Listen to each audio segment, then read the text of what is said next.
Hello everyone, कैसे हो आप सभी। आज हम स्टार्ट करेंगे आपका स्टैटिकल मैकेनिक्स, इसका लेक्चर नंबर 2। ठीक है, इससे पहले हमने इसी यूट्यूब चैनल पर लेक्चर नंबर 1 को अपलोड किया है।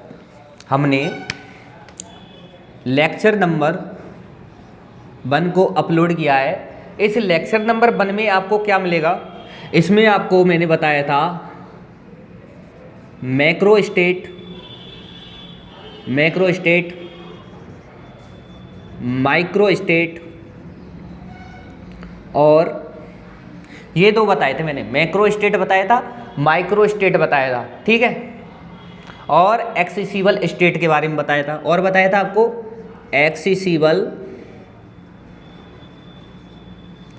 स्टेट, और एक था आपका इनएक्सेसिबल स्टेट।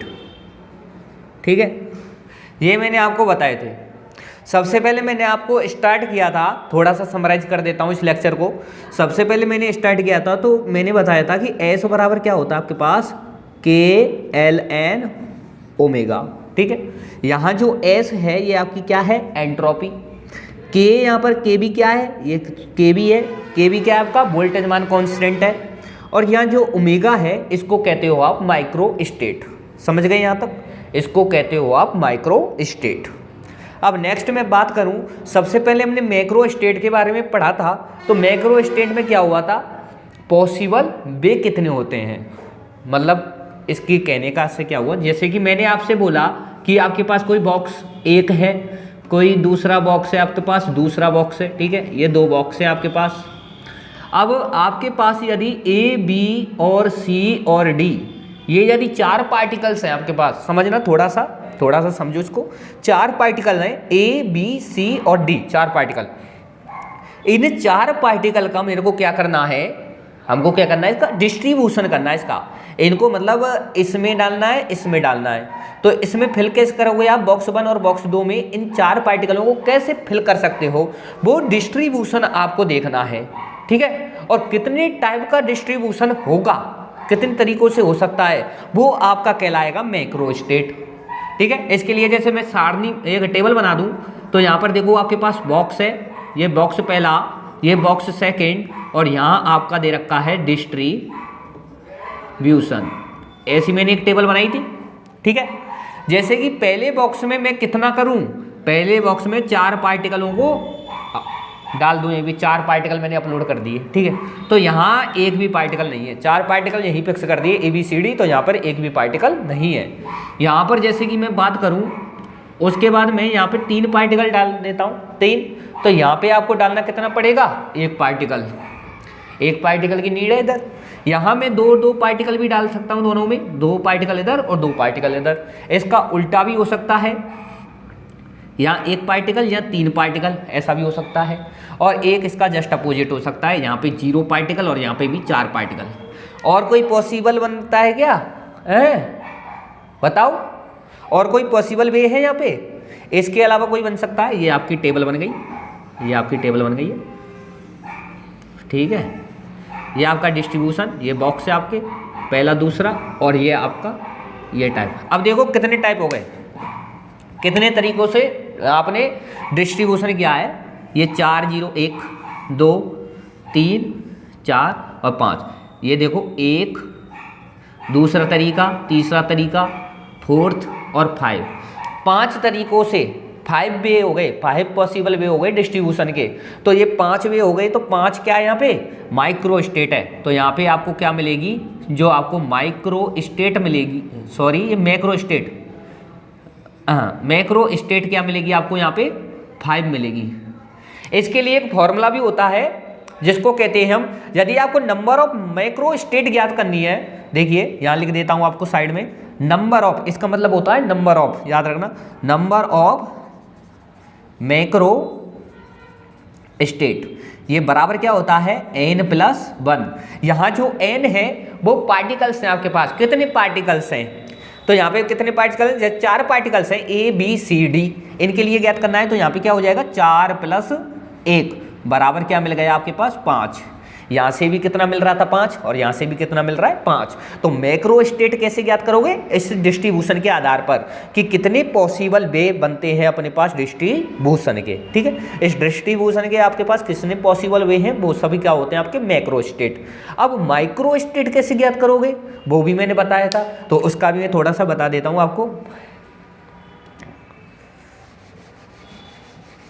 देखो यहाँ पे थोड़ा सा समझाता हूँ और पिछले लेक्चर से देख लेना, ठीक है। ये समराइज कर रहा हूँ ओनली। तो यहाँ पे अब मैं बात करूँ माइक्रो स्टेट की, ये है आपका माइक्रो स्टेट। अब माइक्रो स्टेट क्या होता है? माइक्रो स्टेट क्या होता है? ये मैक्रो स्टेट से ही क्या करते हैं, इसको कैलकुलेट करते हैं हम, ठीक है। तो यहाँ पे माइक्रो स्टेट ज्ञात करने का मैंने बताया था एक फॉर्मूला होता है कि आपके पास जो बॉक्स है उसकी आप पावर क्या करोगे, पार्टिकल, ठीक है। तो यहाँ पे बॉक्स आपके पास कितने हैं, 2 बॉक्स हैं आपके पास और पार्टिकल है आपके पास A B C D 4 particle हैं, तो 2 की पावर 4 बराबर क्या मिलेगा आपको 16।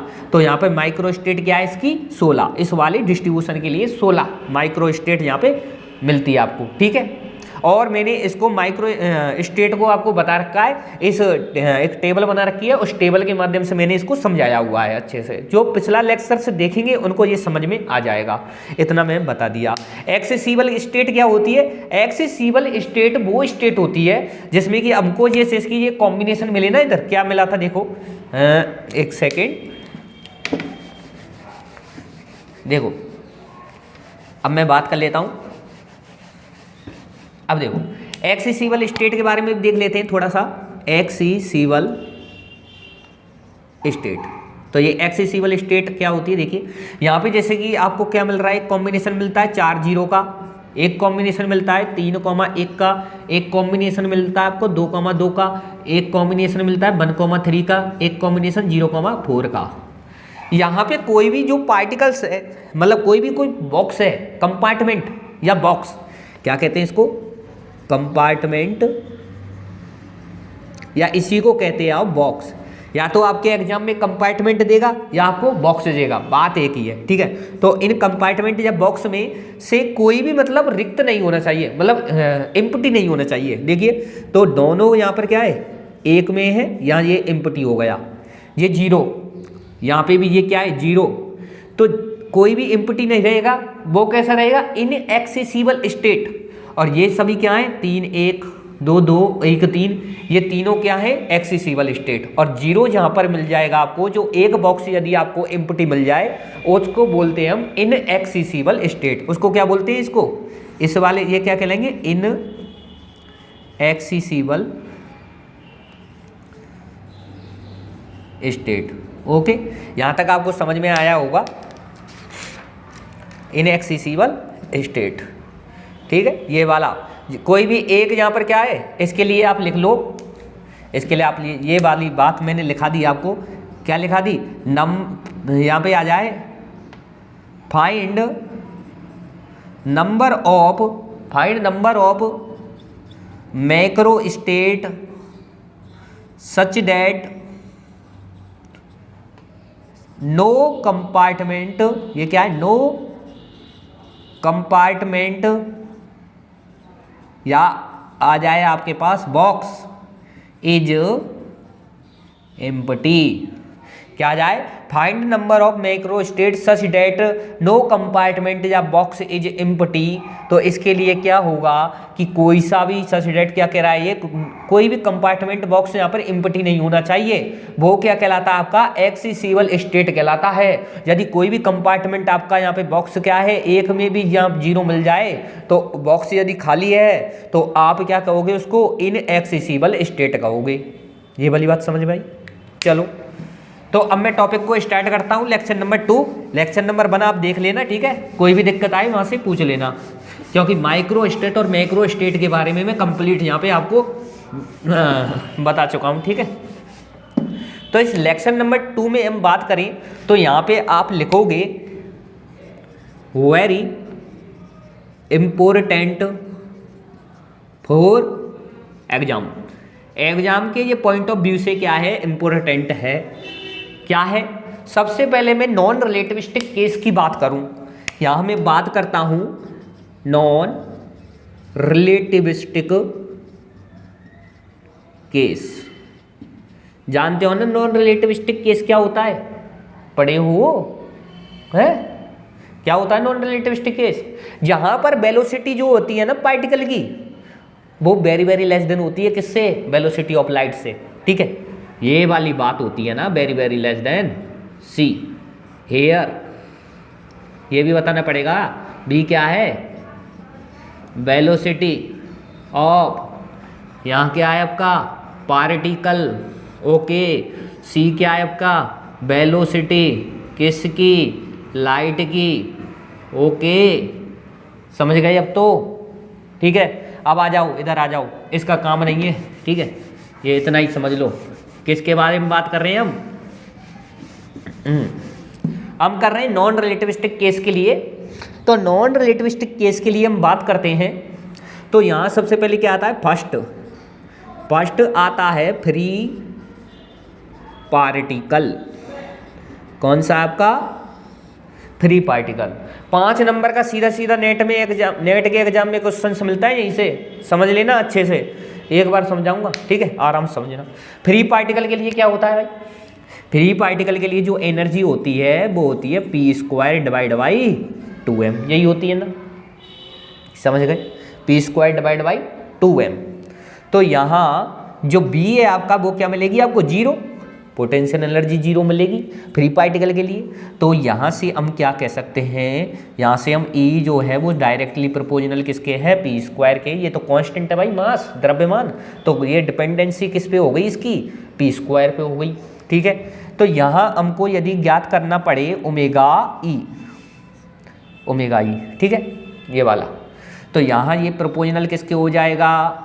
ई की पावर, यहाँ ई की पावर क्या है? d/s, ये पूछा जाता है आपसे ओमेगा ई। ठीक है, तो ओमेगा ई क्या हो गया? प्रोपोर्शनलिटी ई की पावर d/s। ठीक है, प्रोबेबिलिटी हो गई ना। हाँ, यहाँ से प्रायिकता से प्रश्न बनता है। अब देखो यहाँ से क्या होगा, तो यहाँ जो E है ना, E क्या है? डायरेक्टली प्रोपोर्शनल टू किसके है?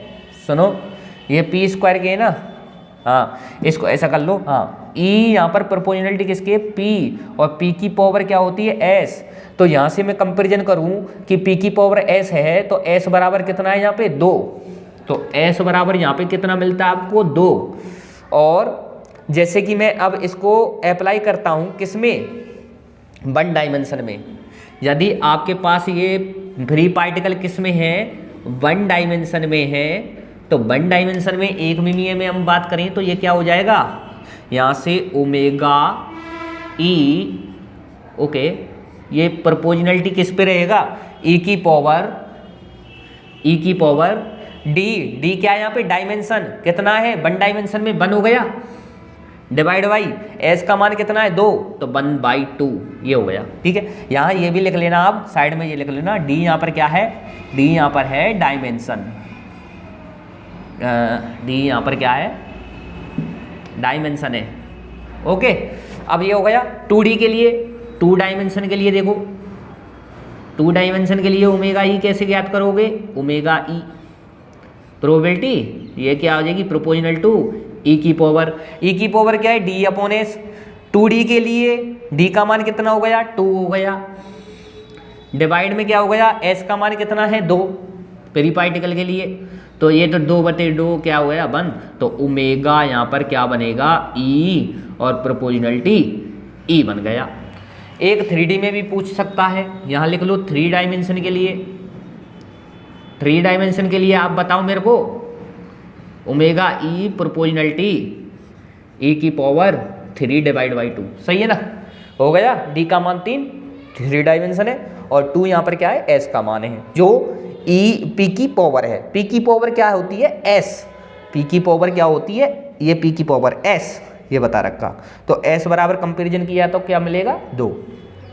तो कर लो जी, समझ में आया?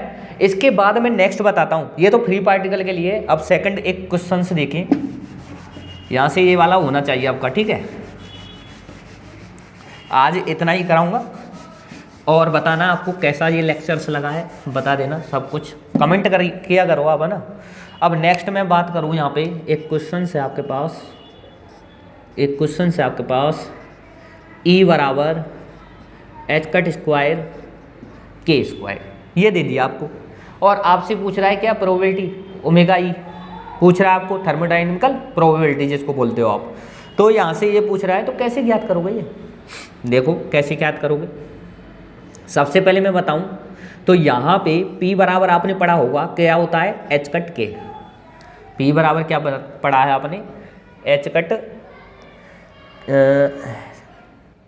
इसको ये करो यार, एच कट के स्क्वायर कर दो इसको, है ना, एच कट के स्क्वायर कर दो। हाँ, P बराबर क्या होता है, एच कट के, ठीक है। तो यहाँ से क्या मिलेगा आपको, ये आपको चाहिए क्या, P स्क्वायर कर दो इसको, तो यहाँ पे क्या बनेगा, एच कट स्क्वायर के स्क्वायर। ये वाली टर्म कैसे बनेगी, यदि मैं एच कट के स्क्वायर ज्ञात करूँ तो इसमें एच कट का डिवाइड लगा दूंगा तो ये बन जाएगी ना, तो यहाँ पे क्या बन जाएगा, P स्क्वायर, इसमें क्या भाग लगेगा, एच कट। ओके, तो ये P square upon H cut इसकी जगह रख दूँ, हाँ रख देता हूँ। तो E बराबर क्या बन गया आपके पास, P square upon H cut बन गया ना।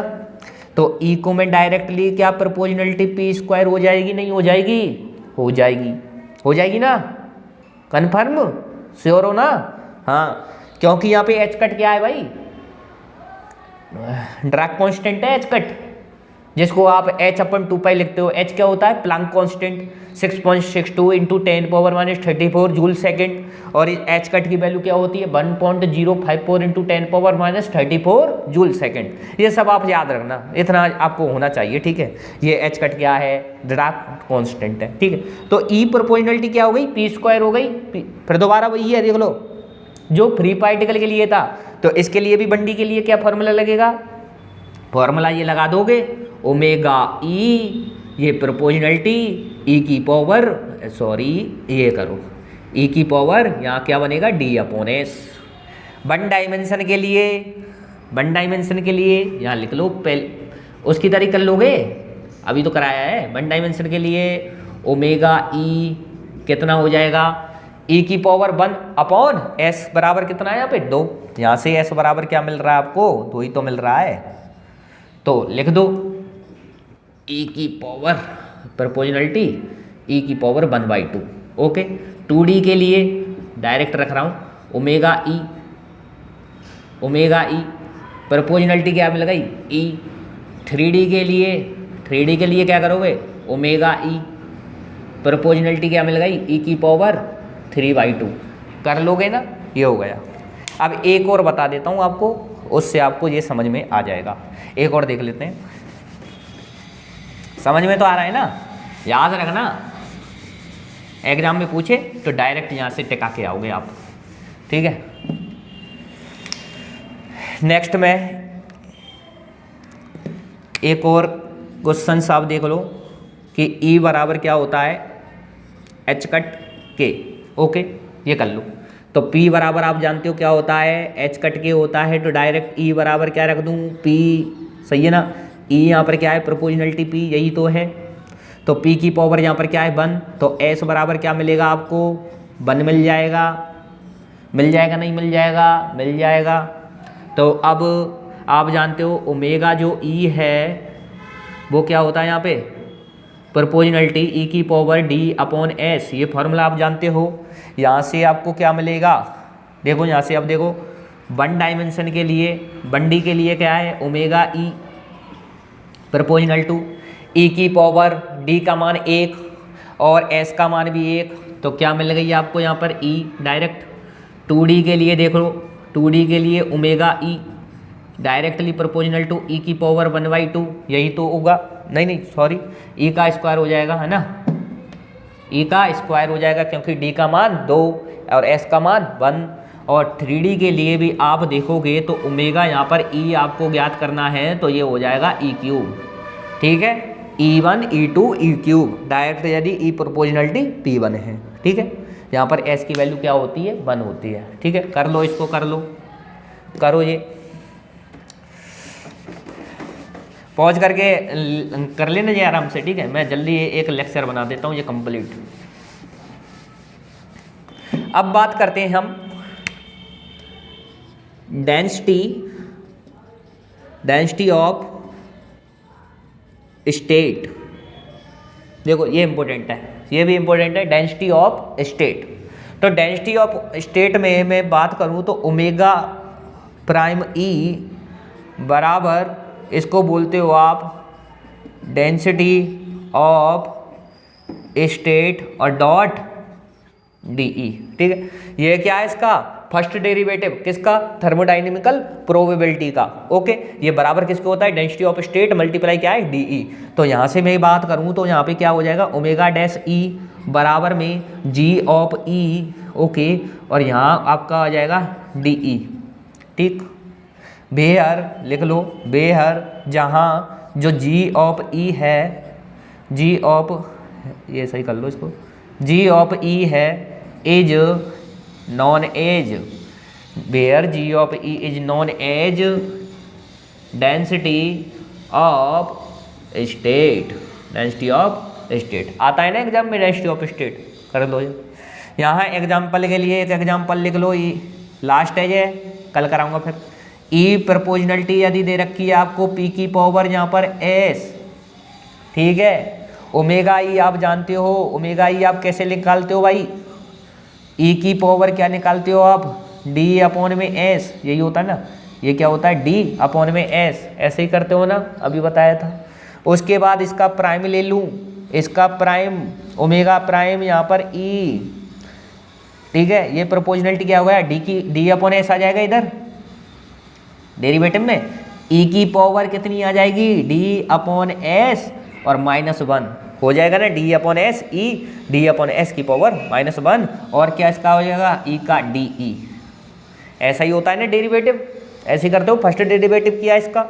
हाँ, आगे यहाँ पे मैं कंपैरिजन करूँ तो यहाँ पे क्या आ जाएगा, देखो इसको ओमेगा डैश ई और क्या है यहाँ पे डी ई, तो इसको क्या लिख दूंगा मैं, g of E proportionality D upon S E की पावर क्या आएगी यहाँ पे, डी अपॉन एस -1, सही है ना। ये जी ऑफ ई किसकी प्रोपोर्शनलिटी हुई, डी अपॉन एस ई की पावर डी अपॉन एस -1, क्योंकि यही तो था डेंसिटी ऑफ स्टेट डी ही, जी ऑफ ई डी ही, जी ऑफ ई और डी, ये जी ऑफ ई तो है, g of E proportionality D upon S E की power D upon S -1 first derivative. ठीक है, किया है ना उसका, यहाँ से ये ज्ञात हो गया आपका, तो इसको आप लिख लो। तो डी अपॉन एस तो देखो ये तो क्या है, इसको मैं हटा दूँ तो डायरेक्ट आपको क्या लेना है, g of E, directly proportionality इसकी कर लो आप, ई की पावर डी अपॉन एस और -1। अभी तक आपने क्या किया था, जब मैं आपको थर्मोडाइनेमिकल प्रोबेबिलिटी ओमेगा ई ज्ञात करने के लिए बोल रहा था, तो वहाँ पे ओमेगा ई, वहाँ पे आपको क्या करना पड़ रहा था, ये वाला omega E proportional to E की पावर डी अपॉन एस। यदि आपसे पूछे डेंसिटी ऑफ स्टेट तो कुछ नहीं करना, ओनली डी अपॉन एस में से -1 करना है। देखो डेंसिटी ऑफ स्टेट यहाँ पर जी ऑफ ई है, जो यहाँ पे आपको क्या करना है, ई की पावर यदि डी अपॉन एस है तो उसमें से -1 करना है, ओनली पावर वाले में से करना है डी अपॉन एस -1। ऐसा मत करना इसमें से कंप्लीट इसको कर दो और -1 कर दो, ऐसा नहीं, इतने चालाकी मत करो, ठीक है, आराम से ये करो। अब मैं एक क्वेश्चन भी करा देता हूँ, ठीक है, ये कर लो, फ्री पार्टिकल के लिए बता देता हूँ थोड़ा सा।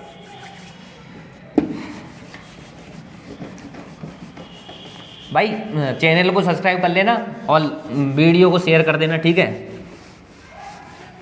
और जुड़ जाओ, दोस्तों को भी ले आओ यहाँ पे, ठीक है। तो मैं अब क्वेश्चन सीरीज स्टार्ट करूँ, बताऊँगा आपको थोड़ा सा अभी डिटेल में। तो यहाँ पे देखो एग्जाम्पल देख लो, ई बराबर क्या है, p² अपॉन 2m है, किसके लिए ये, फ्री पार्टिकल के लिए है, समझ गए ना। फ्री पार्टिकल के लिए b बराबर क्या होता है, 0, तभी तो e बराबर p² अपॉन 2m होता है भाई, होता है ना, हाँ समझ गए ऑफिसर। अब देखिए आप, तो यहाँ से मैं बात करूँ तो यहाँ पे s बराबर कितना है, s तो बराबर 2 है आपका, omega G of E direct ज्ञात कर सकते हो ना, तो जी ऑफ ई प्रोपोर्शनलिटी क्या है, ई की पावर क्या है यहाँ पे, डी अपॉन एस -1, यही तो है, तो डी अपॉन एस कितना है। और बात करूँ मैं बंडी के लिए, अब लिखो बंडी, वन डायमेंशन के लिए जी ऑफ ई, ये प्रोपोर्शनलिटी क्या हो गया, ई की पावर, देखो वन डायमेंशन के लिए डी बराबर क्या है 1, एस क्या है 2, तो 1/2 -1 माइनस का हाफ, तो लिख दो -1/2, 2D के लिए देखो 2D बराबर क्या है, g of E, density of state ज्ञात कर रहे हो। अब आप डेंसिटी ऑफ स्टेट ज्ञात कर रहे हो। जी ऑफ ई प्रोपोर्शनल टू क्या हो गया, ई की पावर, यहाँ पर देखो क्या आ गया 2D के लिए, यहाँ पर 2, एस भी 2, तो 1 में से 1, 1 माइनस 1 0, तो यहाँ पे क्या हो गई ये 0। ठीक है, ये किसके लिए, 2D के लिए। और 3D के लिए देख लीजिए, यहाँ पर आप यदि जी ऑफ ई प्रोपोर्शनलिटी ई की पावर, अब क्या करोगे, डी की वैल्यू कितनी है 3, एस की वैल्यू 2, 3/2 में से 1 घटा दो। यदि 3/2 में से 1 घटाऊंगा तो क्या बचेगा आपके पास, 1/2, तो यहाँ पे क्या आ जाएगी 1/2। कर लोगे ना।